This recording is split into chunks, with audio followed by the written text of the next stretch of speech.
Have you heard of the Fibonacci sequence?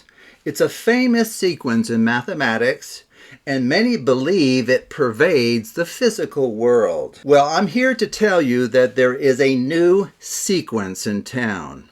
It's called a Bessey sequence, and it has and will shake up the world of card magic. So let me just give you a demonstration of its power. So I have here the 4 queens. I also have here 4 Fibonacci card values. So we're going to go ahead and just flip those down. Now all of the choices I'm going to give you are genuine choices that you could make or the spectator could make.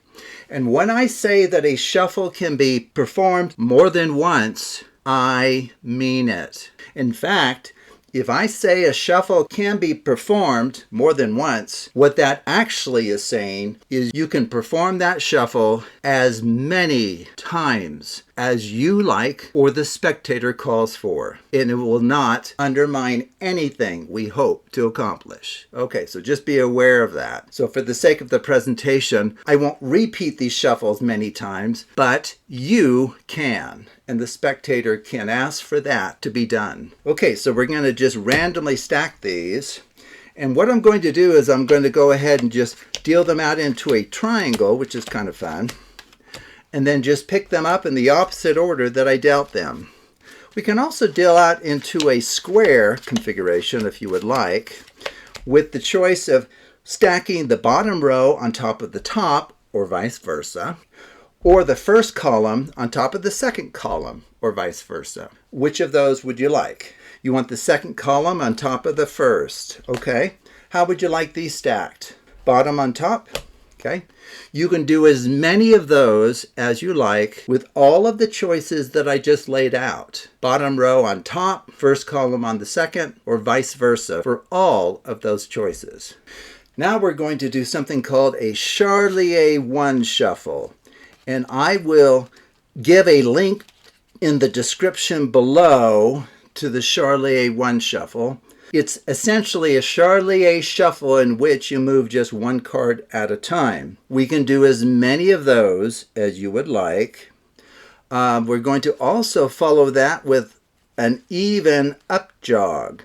This is where you jog forward the even position cards, strip them out, random stack. You can do one of those or 5 million of those. It won't harm this structure here. We'll do an alternate Klondike. This is where you Klondike pairs into a left pile and then a right with random stacking decided by the spectator. Maybe they want right on lefts. Okay, so those are just a few of the dozens and dozens of shuffles that you can do to this packet for the simple reason that it is organized as a Bessey sequence of order 8.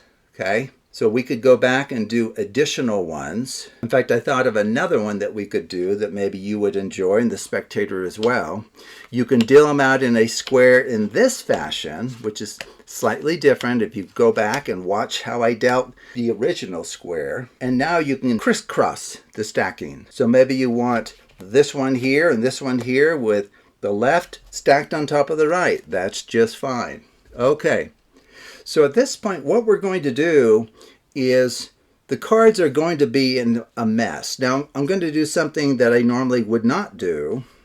Let me just show you the mess that they're in. Well, they're not in a mess at all. If you know what a Bessey sequence of order 8 is, you'll recognize it immediately. If you don't know what it is, you'll have no idea what you're looking at here. But the fact is, this packet of cards has not been harmed in any way by all of the shuffling and the decisions that were and could be made by the spectator. Okay? And so at this point, we're going to do something kind of fun. We're going to spell 4 of a kind. And so as you saw, we had 4 queens and 4 Fibonacci card values. So the way that we'll do this is we'll spell F-O-U-R, put the next one down, of, O-F, put the next one down, A, count that off, put the next one down, kind, K-I-N-D,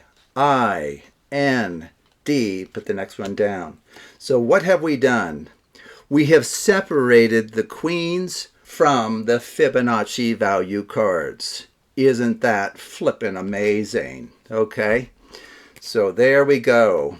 I kind of wonder if one of the reasons this works as amazingly as it does is the fact that we've chosen Fibonacci numbers, because they've almost taken on a religious aura for many out there in the mathematical community, and often the pseudo-mathematical community. Okay, so this is another wonderful example of the power of Bessey sequences of order 8 in this case. So I will provide links in the description below that will teach you more about Bessey sequences and the remarkable properties they have and the wonderful things you can do with them and accomplish despite countless random choices being made by the spectator. You will in no way be thwarted in what it is you are hoping to accomplish.